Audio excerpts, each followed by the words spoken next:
This week we're looking at the 1964 film My Fair Lady, based on the stage musical, specifically the complex relationship between Eliza Dolittle and Henry Higgins, the two lead characters. Eliza Dolittle is a flower seller of the lower class in London. She meets Henry Higgins, a linguistics professor who declares that he could pass her off as a lady at a ball.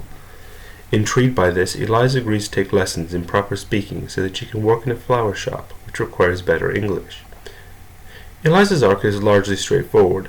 Transformed by language, she goes from poor flower seller to confidently dancing with foreign royalty and telling off the rather formidable Henry Higgins. If they can do without you, ducky, so can I. I shall not feel alone without you. I can stand on my own without you. So go back in your shell. It's actually a very empowering journey, though there is one odd twist in it. After the ball, at which Eliza performs beautifully, she is ignored and Henry Higgins gets the glory. This makes her decide to leave his house. Henry Higgins goes and looks for her, eventually finding her at his mother's. It is in this context that Eliza tells him off. At the very end of the film, Eliza decides to return to Henry Higgins, though we're not given a very clear reason why. Henry Higgins is much more complex. In one sense, his quest to work with Eliza is a noble one.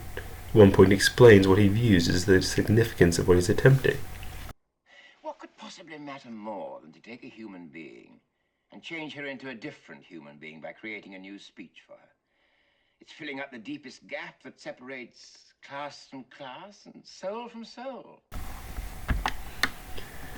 On the other hand, he treats Eliza rather badly for much of the film.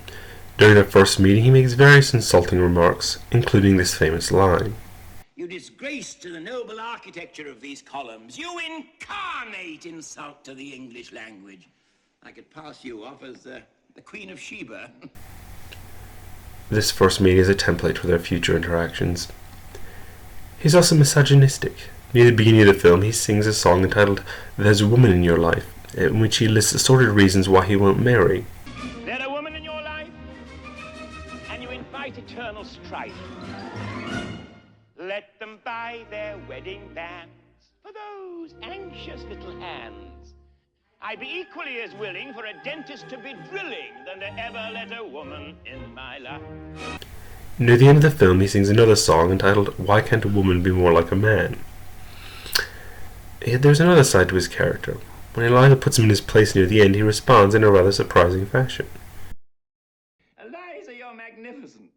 5 minutes ago you were a millstone round my neck, and now you're a tower of strength, a consort battleship.